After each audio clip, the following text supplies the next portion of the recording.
Voltamos aqui, pessoal, com o multiartista Pedro Paulo Rocha. E no final ali do primeiro bloco, a gente vinha falando justamente sobre essa contradição que se instala na sociedade contemporânea, com vistas à realização da arte. Por um lado, a arte passa ali, como o Pedro vinha falando, por uma série de possibilidades de ressignificação, de diálogo com novos canais de mídia, de formas de interação com os espectadores, com os leitores, com os ouvintes. Na verdade, essas categorias que eu venho utilizando de telespectador, ouvinte, leitor, de acordo com o que o Pedro vem dizendo, já são anacrônicas, porque elas podem estar completamente interrelacionadas. E aí eu trouxe a questão para o Pedro se isso, por um lado, essa miríade, esse montão de possibilidades novas, não se chocaria ao mesmo tempo com uma sociedade cada vez mais padronizante e padronizada, com uma cultura de mediocridade, de banalidade, de não aprofundamento, de pouco tempo de reflexão. Como é que você, para continuar o nosso debate, como é que você continuaria a ver essas questões, Pedro? Eu acho que é muito delicado você falar da cultura do outro, imaginar que a cultura seja algo tão universal. Eu penso que a cultura ela é feita desses labirintos de sentido e de vida. Exatamente são as realidades. As realidades elas são múltiplas, difusas e singulares. Elas vivem quase no estado imperceptível. Então eu duvido um pouco dessas generalizações em termos de uma visão de alguma sociedade molar. Eu acho que a gente vive uma sociedade cada vez mais difusa que aflora as suas contradições e os seus ruídos, a gente tem que conviver com todas as contradições, com todos os tipos de preconceitos e a grande questão acho que é da liberdade e do desejo e do afeto que se sobrepõe. Então eu acredito que esse choque, na verdade para mim é como se fosse uma possibilidade de mistura, né? E as realidades, é como Nietzsche fala, nos tornamos aquilo que somos. Então, as realidades são múltiplas e a gente tem que viver cada vez mais nossas realidades de maneira compartilhada. Então, se existe, digamos assim, a ilha do capitalismo, existe o mar. Eu estou no mar. Olha, para nós ilustrarmos e vivenciarmos essa concepção artística da qual o Pedro vem falando, eu vou pedir aqui para nossa querida Roberta colocar para nós aqui, olhem o nome do vídeo, é um nome muito peculiar, um trabalho multiartístico do Pedro chamado Molotov Frame. Por favor, Roberta, coloca para nós.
Olha, pessoal, depois de nós passarmos por essa vertigem, eu quero trazer uma questão aqui para o Pedro, para nós começarmos a discutir, retomarmos a discussão a partir dos Molotov Frames. Certo. Eu te colocaria o seguinte, Pedro, é muito interessante esse trabalho de ruptura de qualquer fronteira, na verdade. Na verdade, a noção de fronteira parece não fazer mais sentido, porque eu estou vendo uma sucessão aqui, já fazendo uma leitura como espectador que interage já com a sua obra.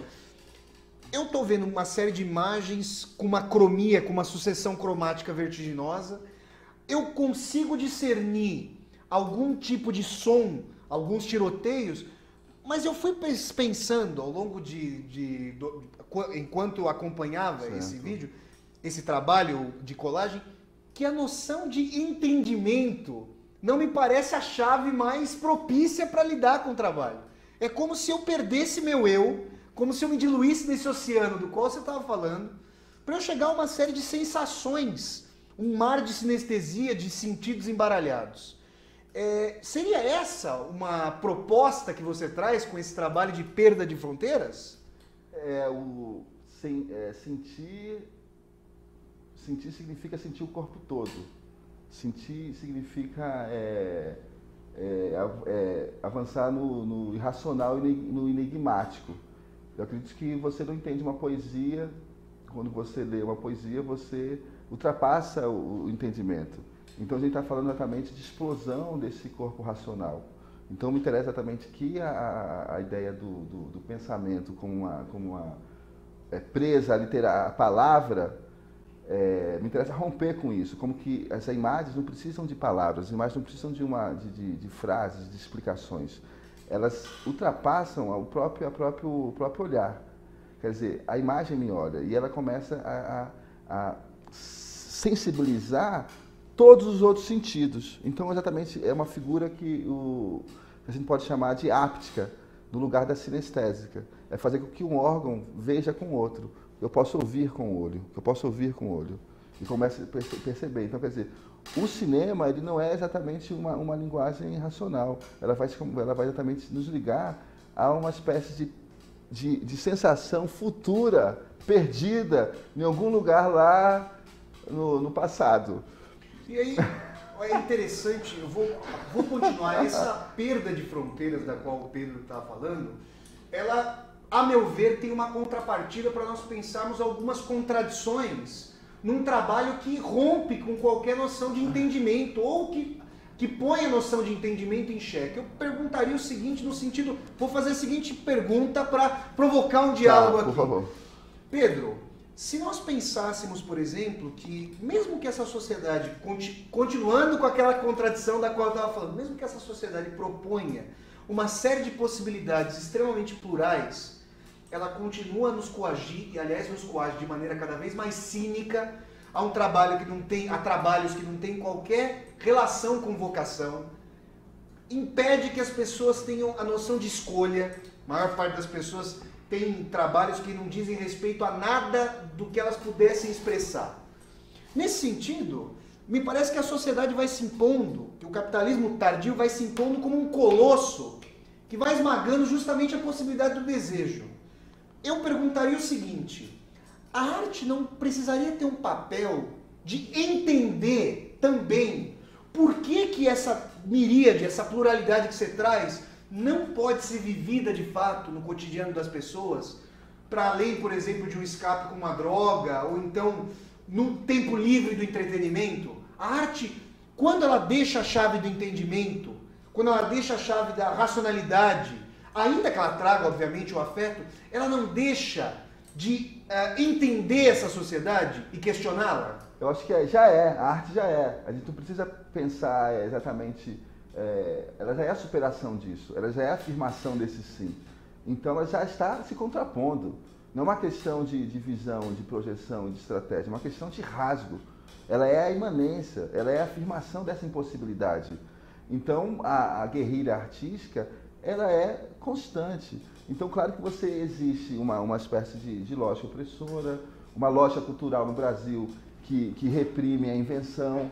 O lugar da arte de invenção no Brasil é um lugar marginal, quer dizer, as nossas maiores tradições artísticas, inventivas, estão totalmente paralisadas no institucional. Você absorveu o mito, paralisou o processo. Nós temos que abrir as memórias, as caixas negras da memória, explodir esses acervos e traduzir essa contemporaneidade. Então, a guerrilha é corpo a corpo. Você acha que a bactéria e o vírus, ela invade o corpo.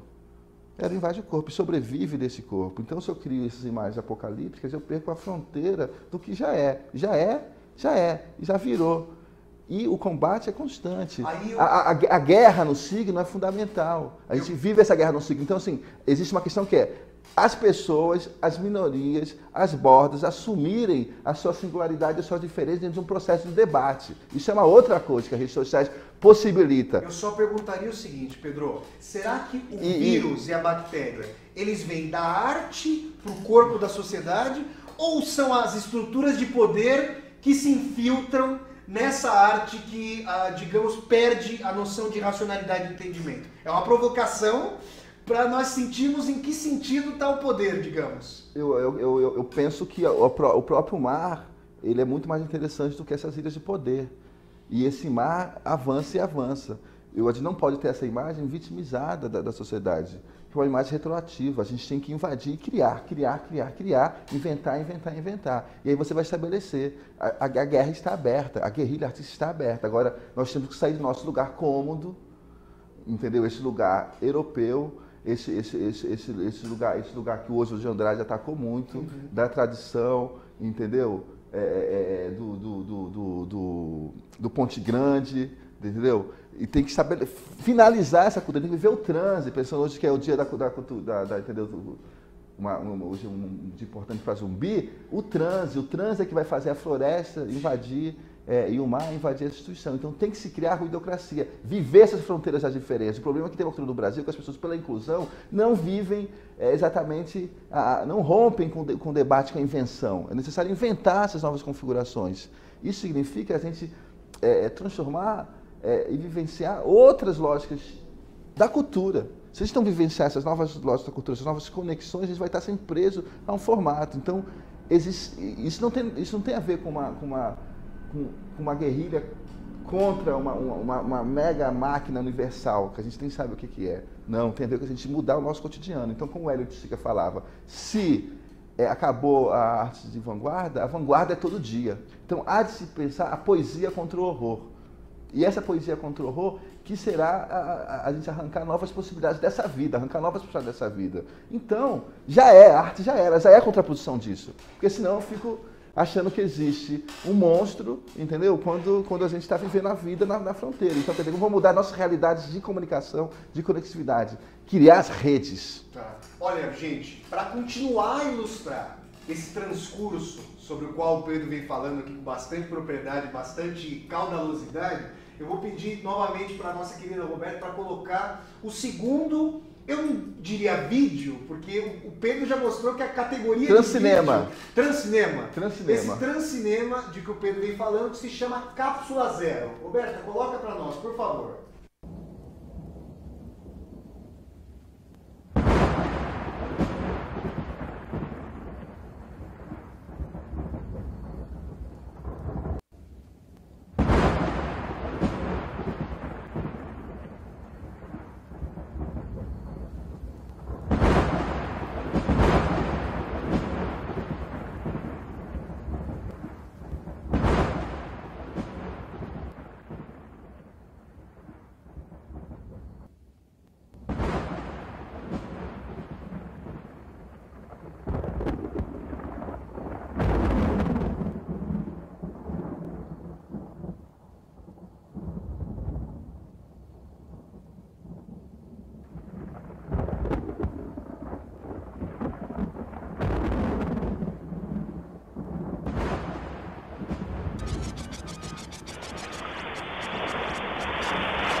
Olha, pessoal, aqui vocês já veem as imagens mais configuradas e tal.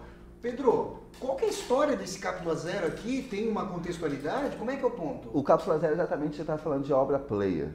Eu vou trabalhando, cruzando vários formatos diferentes, o filme, a canção, o trabalho que eu fiz com a Marcela Lucatelli, que é minha parceira, companheira artística, que a gente exatamente quer fazer um jogo narrativo, cidade, internet, criando cenas, acontecimentos, em que a gente vai fazendo um filme a partir dessas cenas, acontecimentos, intervenções. Aí foi uma intervenção plástica na cidade.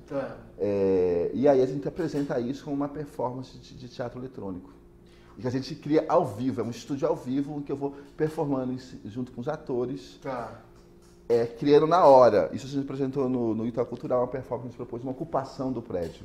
A gente criou uma ruidocracia. Foi uma experiência bem interessante que eu fiz um desato, me recusei a apresentar o espetáculo e apresentei uma performance. Isso, uma performance tecnológica em que eu dirigia na hora e improvisava na hora junto com o público. Durou mais de 3 horas, o público subindo ao palco e eu propus ocupar o prédio. Eu liguei para o curador e falei, nós vamos ocupar o prédio, vamos sequestrar o ingresso. E aí, qual foi a reação da instância de poder do curador? Criou um ruído e ao mesmo tempo diálogo. Foi o curador, era o Lucas Lombordi, ele exatamente compreendeu o processo e abriu o processo. Não houve policiamento na houve sim, porque a gente gostaria de ocupar e ficar 20 horas dentro do prédio apresentando a performance. E a polícia não permitiu? Não, o que aconteceu foi que houve um vazio de classe. O próprio público desejou não ocupar os aparatos culturais. Por que não? O otimismo do... Eu faria uma provocação. O otimismo do Pedro diz que o público não desejou ocupar. Talvez um pessimismo, não um pessimismo resignado, mas um pessimismo se contrapondo a esse vazio de classe seria: sejamos sensatos, ou seja, aceitemos a realidade e não nos confrontemos com a polícia. Isso é uma leitura possível também. Não, exatamente. Eu acho que não é se confrontar nem com a polícia, é a moral. A moral serviu que a gente tem em relação às instituições. Existe um conflito entre artistas e gestores. Os artistas não podem ser escravos, entendeu? É como você roubar o plantador. Essa é a questão. Então tem que se reconfigurar esses novos campos de força. E o Cápsula Zero, como teatro eletrônico, estabelece exatamente a performance hacker entre a realidade e o simulacro. Então é exatamente um simulacro. E a gente criou uma fenda. Foi uma apresentação histórica que aconteceu no Itaú Cultural. Uhum. Quando aconteceu essa apresentação? Aconteceu faz um mês e meio. Olha só. Nunca houve um artista que foi lá estabelecer um rito desse jeito. Então, a partir disso, se criou um vazio. Esse vazio se estende. Então, quer dizer, os novos artistas vão criar essas redes de conexão, essas redes de afeto? Vamos criar essas redes? Ou não vamos criar essas redes? Ou vamos servir essa loja da inclusão? Só pensando em entrar nas instituições sem tomar semioticamente as instituições. Tem que haver a ocupação semiótica. Olha, pessoal, esse debate com o Pedro, vocês sabem como vem acontecendo aqui no Espaço Heráclito, poderia se prolongar. Nós, infelizmente, estamos chegando ao limite aqui de tempo do programa. Eu gostaria de agradecer profundamente ao Pedro Paulo Rocha. Pedro, muito obrigado pelo nosso debate. Sim, foi um prazer estar aqui. Estamos juntos aí nesse combate cultural. Para nós aqui, pessoal, é interessante porque assim, eu estava até comentando com o Pedro no intervalo, nós temos visões querendo alcançar esse mesmo ponto de cada vez mais inserção da arte nos debates contemporâneos por vias de interpretação diversa. O que é muito válido e muito rico para o espectador do Espaço Heráclito, que quer pôr esse contraponto dialético entre teses e antíteses. Então, pessoal, até a próxima segunda aqui com mais debates aqui no nosso Espaço Heráclito. Tchau, tchau, gente!